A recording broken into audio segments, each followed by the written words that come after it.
Assalamualaikum. First, let me introduce myself. My name is IQLIMA and I'm from AB 101 course. And today I would like to talk about our group assignment. And the topic is learning and remembering one.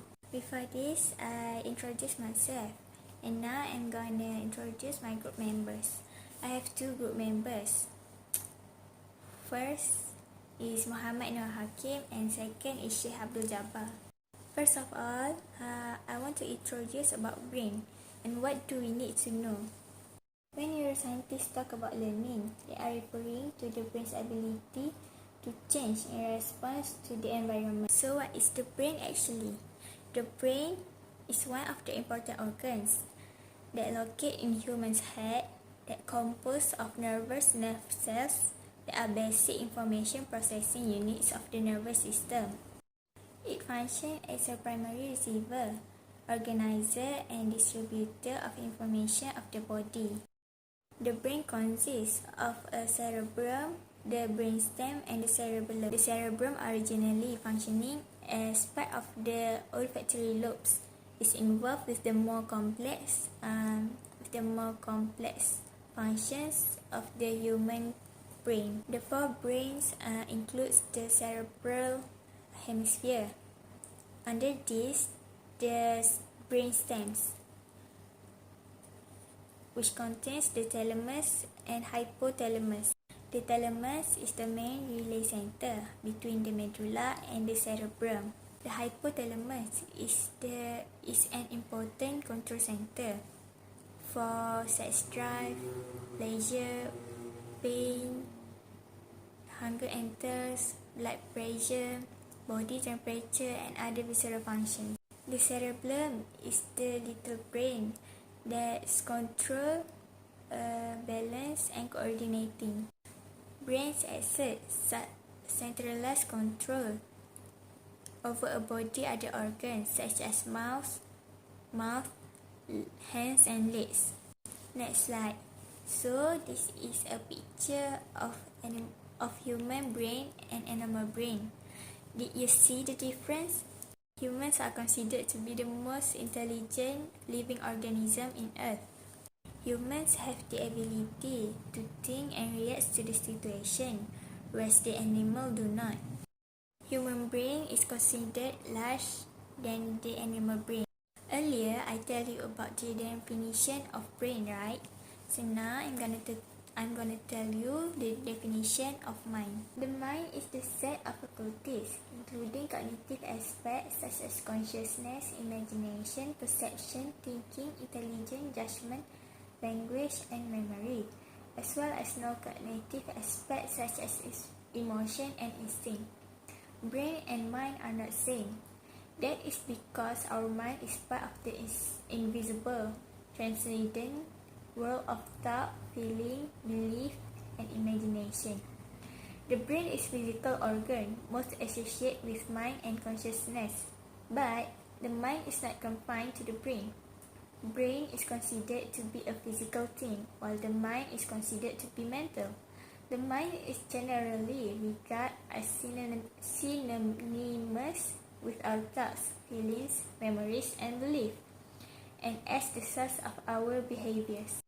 Next, forgetting. Forgetting is a common problem that can have both minor and serious consequences. Why and how do we forget information?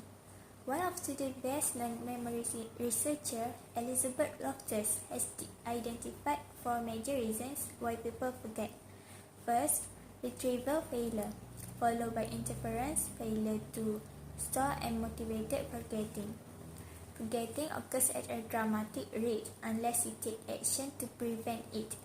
Yes, information may fade is one of the forgetting effects. Proactive interference occurs when old knowledge interferes with the recall of new knowledge, while retroactive interference, new learning, can interfere with the recall of old learning. These are some theories of forgetting.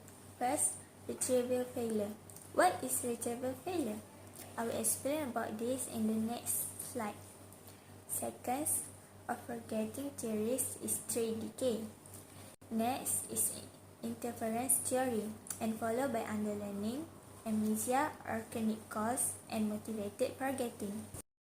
Okay, now it is time for me to explain about retrieval failure. According to this theory, we forget because we lack or are not able to use the correct cues to retrieve or access information in a long-term memory. As we see in the picture, external events go to sensory memory, go to attention to short-term memory, encoding to long-term memory, then retrieval. Retrieval failure leads to forgetting. Hello, I am HAKIM and I am from Group 8 members. Now I will be presenting to you learning and remembering trace decay.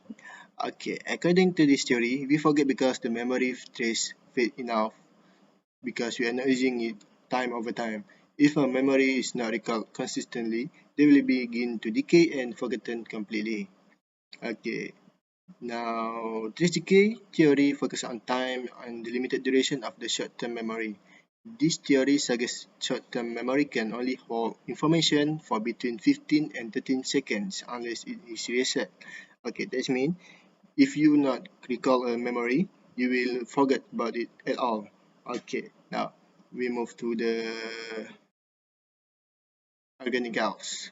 Okay, the organic chaos is happen because have a brain damage to abnormal functioning.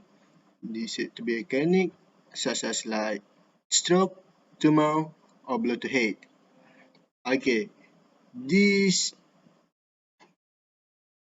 the symptoms is actually can be lead to amnesia and Alzheimer. Okay, definition of amnesia. People with amnesia also find it hard to remember the past and to memorize new information and imagine the future. Okay, we still don't understand exactly what happened when we commit something to our memory or we want to retrieve data stored in our brain. Most people with amnesia are usually lucid and have a sense of self. However, they may experience several difficulties in learning information, struggle to recall memories of past experience of both. Okay, this means if you got amnesia, you will have a difficulty or struggles in learning because you always forgetting about what you want to remember or what you want to memorize. Okay, now we move to the next slide. Okay, underlearning. Underlearning is from you from the material you learning material actually. You do not got enough. Yeah, it will be easily forgotten. If something is going to be retained, it must be correctly learned first. Okay, this is mean if you want to memorize things, you must have a completely material or you have a completely exercise. Ah, okay. Now we move to the next slide, which is interference theory. Interference theory is a theory regarding human memory. There is an immense number of encoded memories within the storage of a long-term memory. The challenge for the memory retrieval is calling the specific memory and working in the temporary workspace provided in short-term memory. Okay, these are two types of interference effects, like proactive interference and retroactive interference. Okay, for the proactive interference meaning is it occurs when you cannot learn a new task because of an old task that has been learned. When what we already know interference with what we are currently learning, where all memory disrupt and new memories. Okay, now we move to the retroactive interference. The retro meaning is from the backward, which is the past memories. Retroactive interference occurs when you forget the previously learn tasks due to the learning of the new tasks. In other words, later learning interferes with earlier learning, where the new memories disrupt old memories. Okay, now we move to the motivated theory, which is you are motivated to forgetting memory, which is physically behavior in which people may not want to forget the unwanted memories is either consciously or unconscious. This is a strong desire or motivate to forget it, which means if you want to forget about your past, okay, you have to motivate. You want to motivate to forget it. Okay, alright. I think that's all. I will hand it to another man. Thank you. Assalamualaikum, my name is Syekh Abdul bin Sulaiman. I come from Business Management course AB101. I want to present about learning and remembering.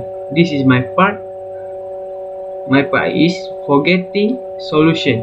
There are many solutions such as review daily, say it out louder, flag keyword, draw a picture or diagram.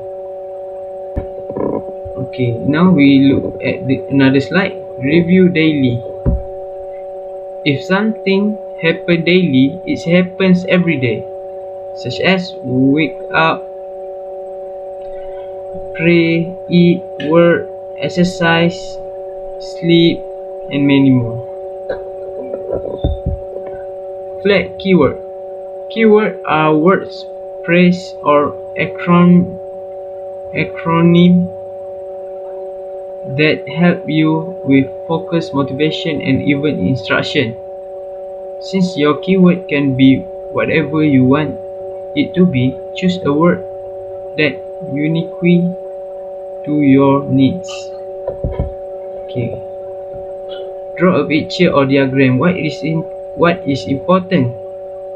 What is it important? Drawing a diagram or other type of visual representation is often a good starting point to solving all kind of word problem. It is an intermediate step between language as text and the symbolic language of mathematics. By representing until a measurement and other object visually, students can begin to think about the problem mathematically. Picture and diagram are good way of describing solution to problems. Therefore, they are an important part of mathematical communication. Okay, this is example for picture and diagram. Okay, now we look at the retention interval. This is the graph for retention interval. If you look at the graph, the percentage of retention interval decrease day by day.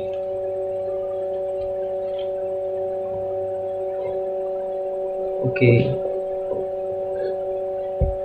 that's all for me. Thank you.